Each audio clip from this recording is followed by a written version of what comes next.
Привет, это радио Вашингтон, меня зовут Алексей Горбачев. В ближайшие несколько минут мы с коллегами расскажем вам самые важные новости о войне в Украине и глобальном контексте. Это подкаст «Украина. Что происходит?» И вот его главные темы. Десятки мирных жителей пострадали в результате массированных атак России на Днепр и Харьков. Россия начала наступление в Харьковской и Сумской областях и готовится войти в Днепропетровскую область, говорят украинские военные. Командующий силами НАТО в Европе Кристофер Каволи высоко оценивает оборонительные способности украинской армии. Обвиненного в мошенничестве генерала Попова могут отправить обратно на войну, сообщил его адвокат. 83-летнюю блокадницу из Петербурга Людмилу Васильеву судят за антивоенные протесты. Начнем с обстрелов, подробности в военной сводке радио Вашингтон. В ночь на 8 апреля российские войска совершили массированные атаки беспилотниками по городам Днепр и Харьков. В Днепре в результате атаки пострадали 15 человек, из них 8 находятся в больнице. Повреждены 15 частных домов и 4 многоэтажки, сгорели около 20 автомобилей, повреждены газопровод и другие объекты инфраструктуры. В городе возникли пожары. В Харькове атака дронами привела к пожарам и ранениям среди мирных жителей. Большая часть ударов пришлась по промышленной зоне в Основянском районе города. По сообщению главы областной военной администрации Олега Синегубова, есть пострадавшие, в городе возникли пожары. В Донецкой области в результате российских обстрелов погибли 2 человека, 50-летний мужчина в поселке Богатырь и 40-летняя женщина в Константиновке. Еще 2 получили ранения. Об этом сообщил глава областной военной администрации Вадим Филашкин. За минувшие сутки в результате российских обстрелов в Херсонской области пострадали 4 человека. Под огнем оказались более 20 населенных пунктов, включая областной центр. Повреждены 15 частных домов и 1 многоэтажка, сгорело несколько автомобилей. Об этом сообщил глава областной военной администрации Александр Прокудин. Главнокомандующий вооруженными силами Украины Александр Сырский заявил, что Россия фактически начала наступление в Харьковской и Сумской областях. По его словам, количество наступательных действий российских войск на основных направлениях увеличилось почти вдвое за последнюю неделю. По его словам, Россия ежемесячно увеличивает численность своих войск вооруженных сил на 8-9 тысяч за счет контрактников. В некоторых регионах стоимость контракта достигает $40 тысяч. Президент Украины Владимир Зеленский ранее сообщил, что российская армия намерена наступать в Сумской, Харьковской и Запорожской областях. Источники CNN утверждают, что Россия готовится войти в Днепропетровскую область. Украинский офицер разведки, находящийся в этом районе, сообщил, что за последние 10 дней российские войска вновь активизировались в районе Покровска. С учетом того, что Покровск хорошо укреплен, а военные склады из него выведены, Россия, вероятно, будет пытаться продвинуться на запад, а не на север. Украинские военные предполагают, что Россия намерена войти в Днепропетровскую область. Это одна из ключевых задач, поставленных российским командованием. Конец цитаты. Если это произойдет, российские войска впервые войдут на территорию области с начала полномасштабного вторжения более 3 лет назад.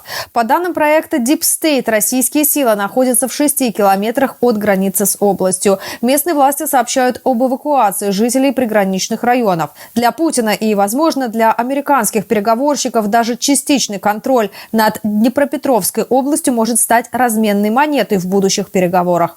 В Луганской области, где Россия контролирует почти всю территорию, также зафиксировано продвижение, особенно к северу от Лимана, важного железнодорожного узла и тыла ВСУ. Анализ данных Генштаба Украины показывает рост активности России за последние 2 недели. Среднее количество боестолкновений увеличилось со 140 до 180 в день. Рост на 30%. Это была сводка об обстрелах Украины и ситуации на фронте. Сегодня стало известно, что бывший командующий 58-й гвардейской армии России генерал-майор Иван Попов, арестованный по обвинению в мошенничестве, отправится на войну против Украины. Адвокат Сергей Буйновский сообщил, что его подзащитный обратился с таким ходатайством, попросив Тамбовский гарнизонный военный суд приостановить производство по его делу. Как передает ТАСС со ссылкой на Буйновского, обвинение попросило приговорить генерала к 6 годам колонии общего режима, а также лишить его звания генерал-майора и назначить штраф в размере 800 тысяч рублей. Между тем, «Коммерсант» со ссылкой на источник в силовых структурах сообщает, что Попов возглавит один из отрядов «Шторм-Z». Отмечу, что новая публикация расследовательского проекта «Система» проливает свет как раз-таки на внутреннюю структуру и финансирование российских так называемых добровольческих подразделений «Шторм-Z», участвующих в войне против Украины. Подробности в информационной справке «Радио Вашингтон». В материале говорится о прямой связке между Министерством обороны России, военной разведкой ГРУ и так называемыми штурмовыми ротами «Шторм-Z», сформированными преимущественно из заключенных. Согласно внутреннему документу за подписью полковника Сергея Иванова из 8-й гвардейской общевойсковой армии Российской Федерации, финансовое обеспечение бойцов штурмовой роты «Шторм-Z» возложено на воинскую часть 45807 в Москве. Указанный адрес – Хорошевское шоссе, 76Б. Он соответствует штаб-квартире ГРУ. Командует этой частью адмирал Игорь Костюков, действующий глава Главного разведывательного управления. Это указывает на прямую связь между «Шторм-Z» и российской военной разведкой.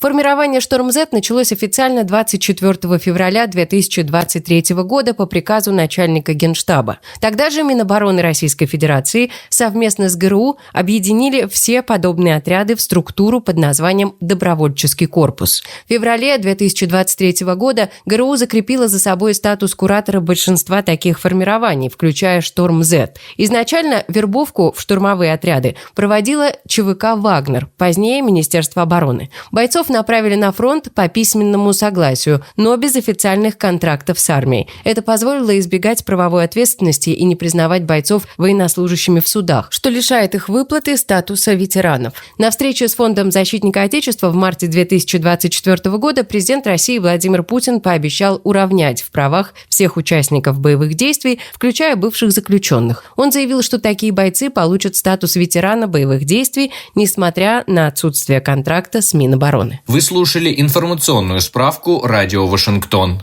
В заключение нашей военной сводки добавлю, что Минобороны России в свою очередь заявила, что вечером 8 апреля и в ночь на 9 апреля над 11 регионами России были сбиты 158 беспилотников. Наибольшее количество дронов было сбито над Краснодарским краем, Ростовской областью и Северной Осетией. Атакам также подверглись Воронежская, Курская и ряд других областей. О пострадавших не сообщается. В аэропортах Владикавказа, Волгограда и Грозного вводились ограничения на полеты. Во вторник Комитет Палаты представителей по вооруженным силам провел слушания, в ходе которых была дана оценка военному присутствию США в Европе и более широкой стратегической позиции страны на фоне продолжающейся войны между Россией и Украиной. Как республиканцы, так и демократы выразили обеспокоенность военными амбициями России, ее расширяющимися связями с Китаем, Ираном и Северной Кореей, а также возможными последствиями сокращения присутствия США в Европе. На слушаниях командующий объединенными силами НАТО в Европе Кристофер Каволи заявил, что высоко оценивает оборонительные способности украинской армии. Это следует из его оценок положения на фронте. С подробностями о том, что говорил генерал Каволи про украинскую оборону, Данила Гальперович. Генерал Кристофер Каволи, верховный главнокомандующий объединенными силами НАТО в Европе, был очень прямолинеен в оценках того, как Соединенным Штатам стоит относиться к России в военном плане. Он назвал Россию хронической угрозой в настоящем и возрастающей угрозой в будущем. Он также констатировал, что Украина сейчас достаточно успешно воюет с российской армией, и несмотря на явное превосходство россиян в живой силе и боеприпасах, ВСУ продолжают оказывать агрессору достойное сопротивление. Если мы посмотрим на северо-восточную часть фронта, вблизи российской Курской области находится северная оконечность линии соприкосновения. Как вы знаете, в конце лета прошлого года украинцы вошли там на российскую территорию и установили там с помощью неожиданного маневра плацдарм в несколько сотен квадратных километров. Они продолжают там находиться. И хотя российские силы были намерены выдавить их оттуда к концу сентября прошлого года, украинские военные все еще там. Также генерал Каволи заявил конгрессменам, что Россия не может сейчас воевать с той же интенсивностью, что полгода назад, и что российские войска несут большие потери из-за сопротивления украинских бойцов. Россия сейчас перестала продвигаться в Курской области, и они не смогли полностью вытеснить оттуда силы ВСУ. Если же мы посмотрим на фронт около Часового Яра, Луганска и Покровска, то российская способность атаковать там иссякла. Их атаки значительно сократились в течение последних 2 недель, причем уменьшилось не только количество этих атак, но также их интенсивность и масштаб. Украинцы сейчас на хороших оборонительных позициях. Они улучшили свою ситуацию с количеством личного состава и его подготовленностью, и они реально наносят большой урон российским войскам. ВСУ также смогли отвоевать небольшие районы. Я не вижу, чтобы украинцы были в непосредственной опасности обвала фронта, и россияне явно испытывают трудности с тем, чтобы продвигаться так же, как они продвигались прошлой осенью. Одним из главных стратегических успехов Украины, по мнению Кристофера Каволи, являются успешные операции на Черном море. По словам генерала, российские ракетные корабли вынуждены действовать из Каспийского моря, и у их ракет нет нормальной способности бить по движущимся целям.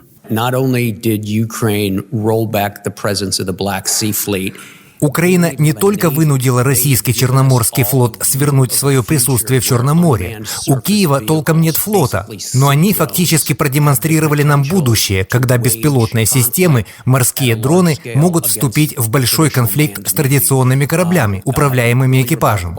Это очень примечательно. Они в этом получили некоторую помощь от нас и от наших европейских союзников, но я должен подчеркнуть, что в этом есть большая часть их собственных наработок и знаний. Эти знания получены их собственными инженерами на основе их собственного опыта. Они своими силами расчистили свободный проход для судов с зерном из Одессы и до Черноморских проливов. И именно они обеспечили безопасность этого прохода, потому что Черноморская зерновая инициатива уже давно не работает. Генерал Каволи также добавил, что многое будет зависеть от того, продолжит ли Запад, и в особенности США, помогать Украине вооружениями и боеприпасами, чтобы храбрость украинских солдат не оставалась их единственным оружием. Данила Гальперович, Радио Вашингтон. Отмечу, что европейские страны намерены добиваться от администрации США координирования с союзниками возможных планов вывода части американских войск из Европы. Об этом передает агентство Bloomberg со ссылкой на свои источники, знакомые с ситуацией. По данным этих источников, европейские политики практически смирились с тем, что США выведут из Европы часть размещенного там 80-тысячного американского воинского контингента. Их целью, однако, является согласованность этих действий, чтобы оборона Евросоюза и НАТО не была чрезмерно ослаблена перед лицом угрозы со стороны России. Как передает BBC, британский король Карл III во время выступления в итальянском парламенте отметил, что Италия встала на защиту Украины. В частности, в своей речи, которую он дал на 3-й день государственного визита в Италию, Карл заявил, цитата: «Мир никогда не следует воспринимать как должное. Сегодня Великобритания и Италия едины в защите демократических ценностей. Наши страны поддержали Украину в трудную минуту и приняли многие тысячи украинцев, нуждающихся в убежище». Карл III стал первым в истории британским монархом, который обратился к обеим палатам итальянского парламента, Палате депутатов и Сенату. В своей речи, часть которой он произнес на итальянском языке, он также говорил о длительной истории взаимоотношений двух стран и общей культуре. По словам Карла, он стремится укрепить связи с Италией, страной, дорогой его сердцу. Новое развитие получила тема участия граждан Китая в войне против Украины. В МИД Китая заявили, что КНР не направляла военнослужащих для участия в войне в Украине. Об этом, в частности, сообщило российское госагентство ТАСС со ссылкой на официального представителя МИД КНР Линь Цзянь. Накануне, напомним, президент Украины Владимир Зеленский заявил, что ВСУ взяли в плен 2 граждан Китая, которые воевали в составе российской армии. Как пишет издание «Украинская правда», гражданин Китая, взятый в плен украинскими военными во время боев возле Белогоровки, рассказал, что вступил в армию России через посредников КНР, заплатив за это 300 тысяч рублей. При этом его мотивировали, пообещав российское гражданство, а военную подготовку он проходил на оккупированной территории Луганской области без переводчика, жестами и через телефон. Информацию об участии китайских граждан в боевых действиях в Украине прокомментировали и власти США. В частности, представитель Госдепартамента Тэмми Брюс заявила, что, цитата, «Китай является основным пособником России в войне с Украиной, поставляет почти 80% товаров двойного назначения, которые требуются России для продолжения войны, и вызывает тревогу, что китайские солдаты были взяты в плен». Это цитата пресс-секретаря Госдепартамента Тэмми Брюс. Она также упомянула китайские навигационные приборы, полупроводники и комплектующие для самолетов, которые Китай продолжает поставлять России. Продолжающееся сотрудничество между двумя ядерными державами лишь углубляет международную нестабильность, заявила Тэмми Брюс.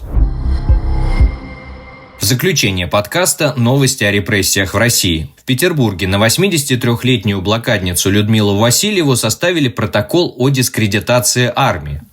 Дело рассматривает Куйбышевский районный суд Петербурга. На само дело обратило внимание издание «Бумага». Поводом для начала преследования стал пикет у Гостиного двора, который Людмила Васильева провела 24 февраля, в годовщину полномасштабного вторжения России в Украину. Васильева держала в руках плакат, на котором было написано «Люди, остановим войну, мы ответственны за мир на планете Земля». Отметим, что Людмила Васильева не первый раз выходит на акции протеста против войны. В 2024 году она также попыталась стать губернатором Петербурга, но смогла собрать только 5500 подписей. Ее поддерживали антивоенное движение «Европейский Петербург», а также партия «Рассвет», бывшей претендентки на пост президента России Екатерины Дунцовой. На этом на сегодня все. Провел для вас сегодняшний подкаст ведущий Алексей Горбачев. Если вы следите за событиями в Украине и за тем, кто и как пытается остановить войну, подписывайтесь на наш канал «Радио Вашингтон» в YouTube и в Телеграме и слушайте нас на платформе «Эхо». До встречи!